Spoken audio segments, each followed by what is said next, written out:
Today's our final day with Paul's first letter to the Thessalonians. Again, the earliest of Paul's correspondence that we have in the New Testament.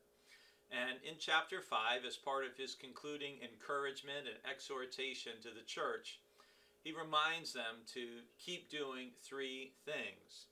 He says, rejoice always, pray without ceasing, give thanks in all circumstances, for this is the will of God in Christ Jesus for you.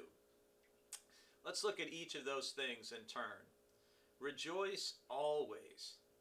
Now let's be honest. That's hard to do. It's very hard to rejoice when you're sick, when you're grieving, when you're lamenting things that are going on in our country or the world at large, or something that's happened to a friend. How do you rejoice always? Well, part of how I read that is I need to look for what I can be grateful for, and that's getting ahead a little bit, but what can I rejoice for today, even in the midst of whatever may be going on with me or my loved ones or the church or the world at large? And pray without ceasing. Well, again, how do I do that? How do I pray every waking moment I'm awake? It's kind of hard to do. I need to make dinner. I need to drive to work. How do you pray without ceasing? Well, part of that is just trying as much as possible to be aware of God's presence at all times and continually praying to God. Little arrow prayers, and those are things we can do even when we're standing in a grocery store line. We can pray for the person ringing people up. We can pray for the people in front of us and behind us.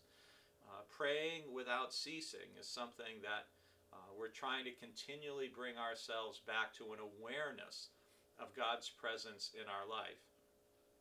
The third thing Paul says is give thanks in all circumstances.